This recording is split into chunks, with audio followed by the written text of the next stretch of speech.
bohong. Aku hanya memikirkan satu peraturan penting. Kenapa kau lakukan hari ini kalau kau bisa melakukannya besok? Few moments later.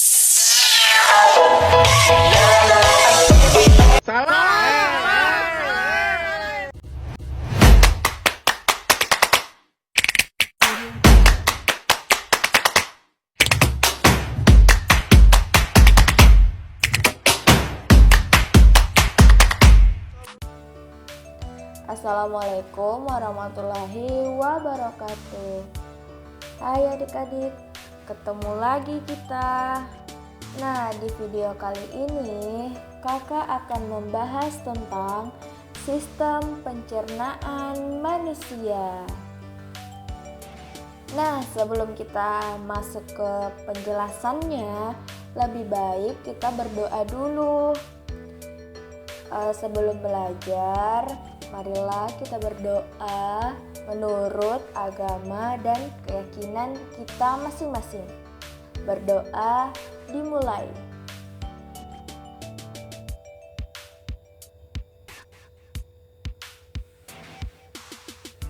Berdoa selesai. Nah, langsung saja kita ke materi yang pertama. Di sini ada pengertian sistem pencernaan.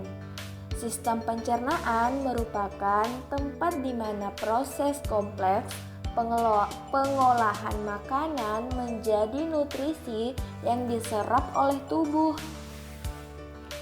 Sistem pencernaan manusia dimulai dari mulut dan terakhir di anus.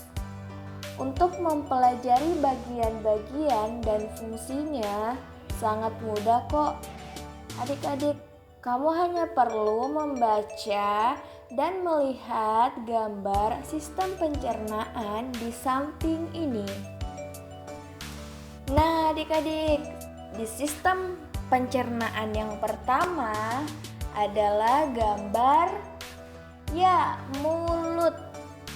Bagian mulut merupakan langkah pertama dalam sistem pencernaan manusia. Proses pencernaan dimulai saat kamu mengambil gigitan pertama pada makanan. Disebut juga pencernaan mekanik.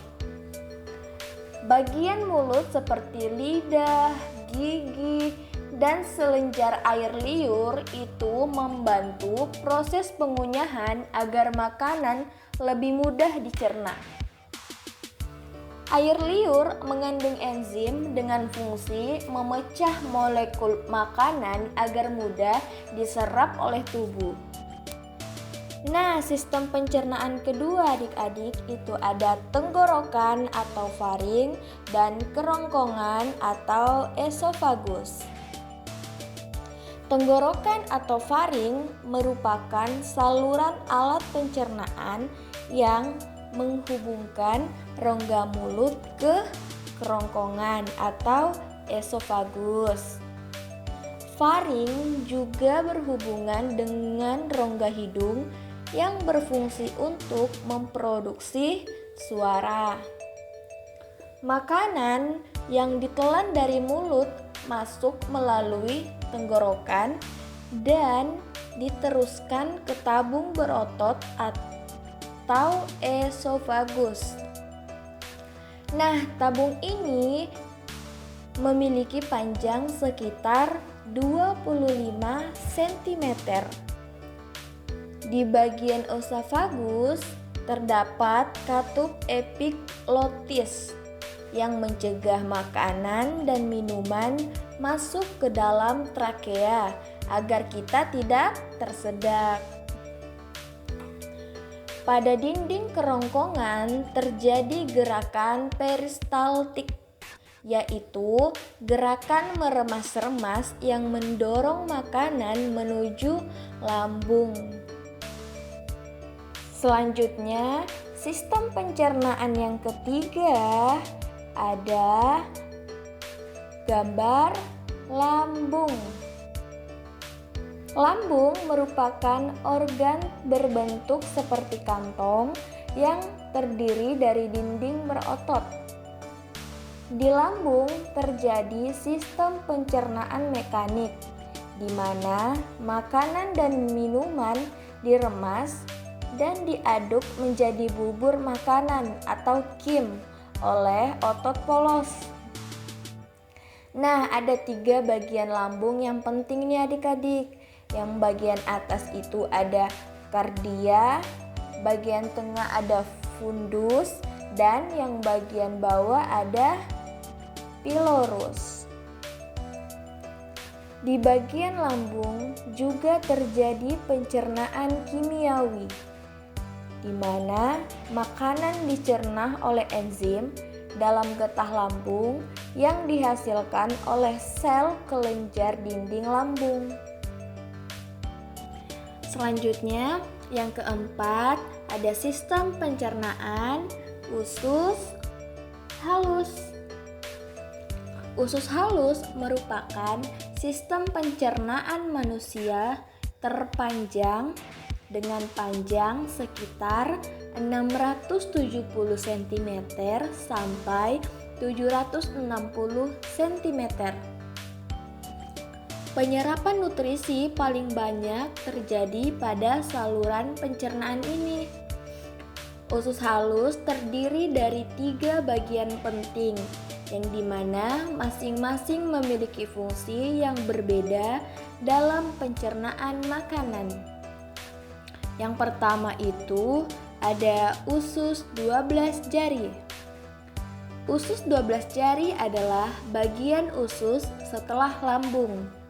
Fungsinya untuk menyalurkan makanan ke usus halus dan mencerna makanan secara kimiawi. Yang kedua ada jejunum atau usus kosong.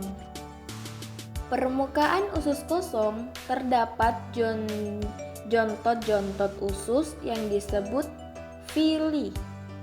Nah, fungsi utama villi adalah memperluas permukaan usus untuk penyerapan makanan.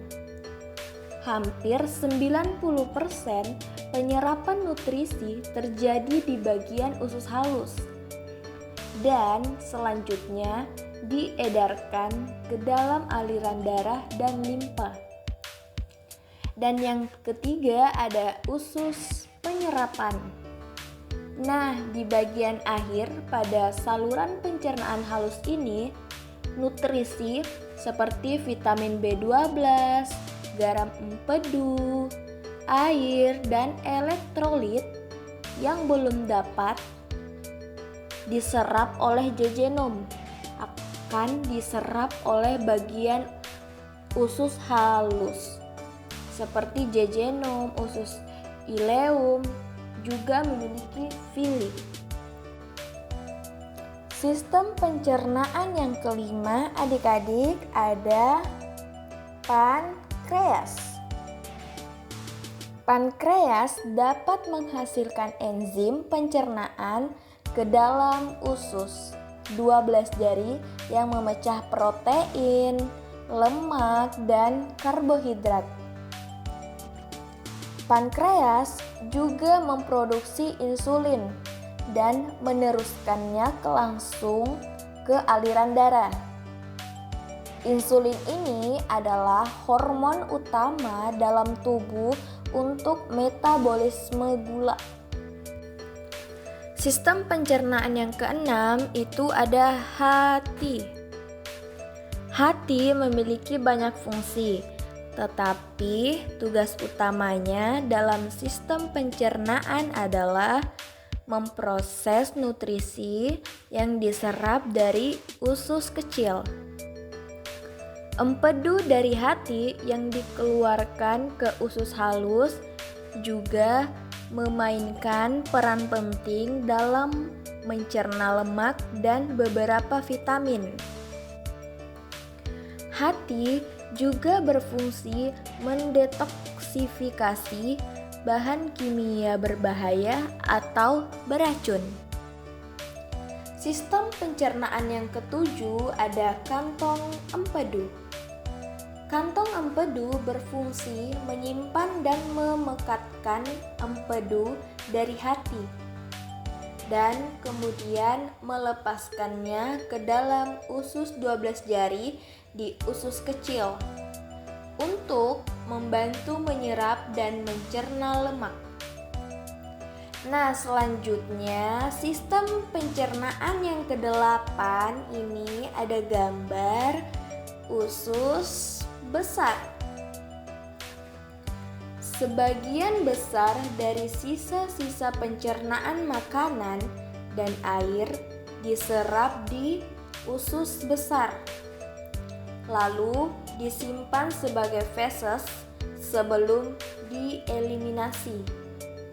Nah, usus besar ini terdapat bagian sekum, kolon, rektum, dan kanalis anal.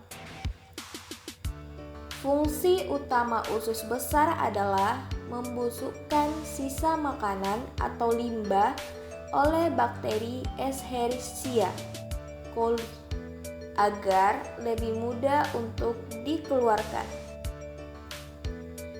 Nah, di bagian kolon ini juga terjadi penyerapan air dan vitamin K.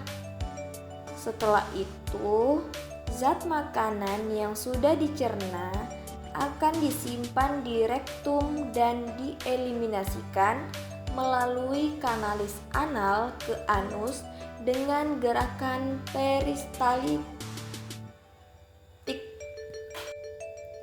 Rektum dan anus ini adalah sistem pencernaan yang terakhir. Sisa isi usus besar yang telah menjadi feses kemudian disalurkan ke arah rektum. Rektum adalah bagian akhir dari usus besar yang berfungsi sebagai tempat penampungan feses sementara sebelum dikeluarkan dari tubuh. Saat rektum sudah mulai penuh, otot-otot di sekelilingnya akan terangsang untuk mengeluarkan feses. Inilah yang membuat toppers merasa mulas dan ingin membuang air besar. Feses nantinya akan dikeluarkan melalui anus. Anus merupakan bagian paling akhir dari saluran pencernaan yang berbatasan langsung dengan lingkungan luar. Fungsi anus tak lain adalah sebagai tempat keluarnya feses. Itu saja materi yang dapat kakak sampaikan. Sampai ketemu di video selanjutnya. Terima kasih. Bye-bye.